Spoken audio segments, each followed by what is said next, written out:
She wasn't born a monster. But by the time she picked up a gun and murdered 7 men, the world had already given up on Aileen Wuornos.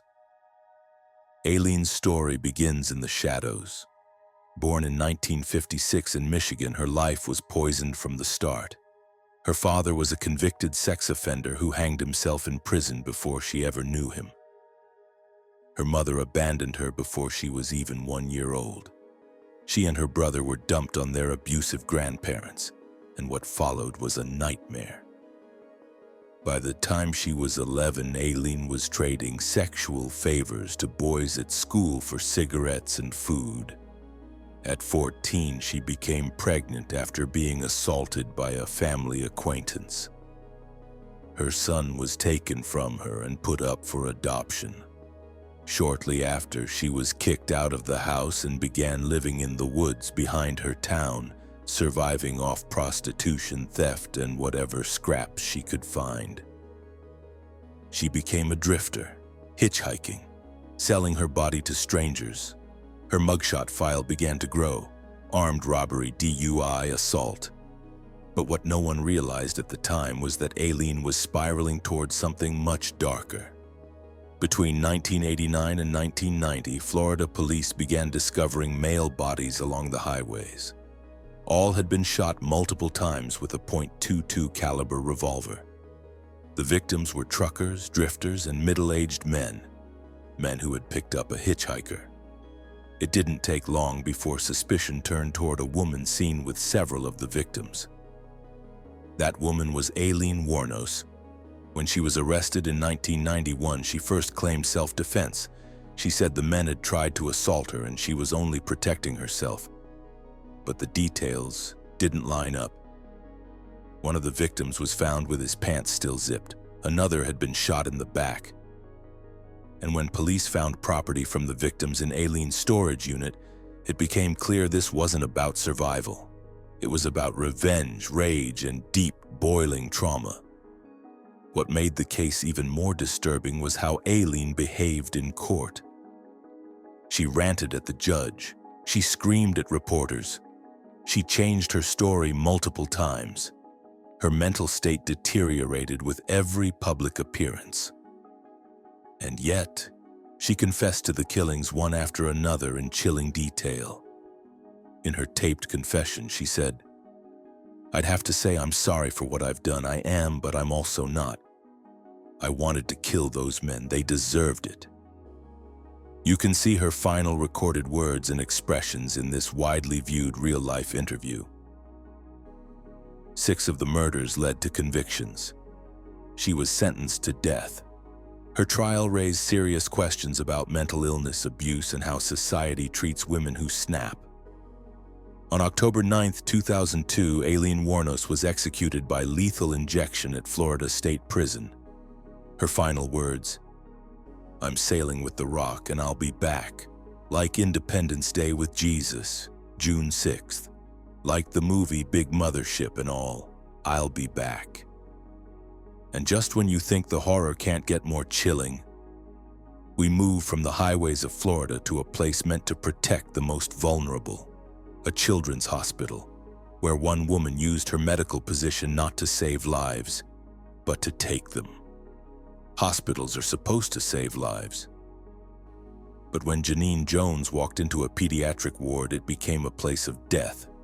Born in 1950 in Texas and adopted as a baby, Janine worked as a vocational nurse at a pediatric clinic in San Antonio. That's where the deaths began. One by one, babies under Janine's care suffered unexpected medical emergencies. Some were revived, others were not. Parents were devastated. Yet Janine always seemed to be the first to respond, the one trying to save them. But she was the one creating the crises. She injected children with drugs they didn't need, heparin, digoxin, succinylcholine, to induce heart failure. Then she would respond dramatically to rescue them. Her pattern unraveled when baby Chelsea McClellan died after Janine gave her an unauthorized injection. Investigators uncovered a chilling trail. She may have been responsible for over 60 deaths.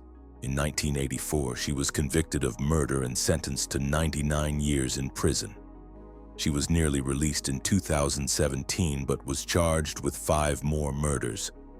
In 2020, she pled guilty and received a life sentence. She remains behind bars, a woman who harmed the most vulnerable for attention and almost walked free. You'd think a hospital would be the last place someone could get away with murder. But sometimes evil hides in uniforms. Other times it hides in plain sight, behind a mask, in a wrestling ring, in the crowded streets of Mexico City, where another woman turned murder into a pattern no one saw coming. A former professional wrestler and single mother, Juana Barraza, lived a double life in Mexico City. Born in 1957, her childhood was marked by severe abuse. Her alcoholic mother reportedly gave her away to a man in exchange for drinks, a man who abused her for years. In the late 1990s, elderly women in Mexico City began turning up dead. They were strangled, usually in their own homes, often by someone posing as a social worker. In 2006, Juana was caught fleeing from the scene of a murder. Inside her home, police found personal items linked to multiple victims. She confessed to one killing but was tied to as many as 40. Experts said she was driven by rage tied to her past.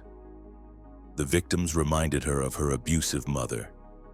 In 2008, she was sentenced to 759 years in prison. Juana's story reveals a terrifying truth. Anyone, even a neighbor, even a helper, can hide a dark secret. You'd think a hospital would be the last place someone could get away with murder. But sometimes evil hides in uniforms. Other times it hides in plain sight, behind a mask in a wrestling ring in the crowded streets of Mexico City, where another woman turned murder into a pattern no one saw coming. From Mexico's crowded apartments to a quiet Italian village, the horror doesn't stop. Because this next woman didn't just kill.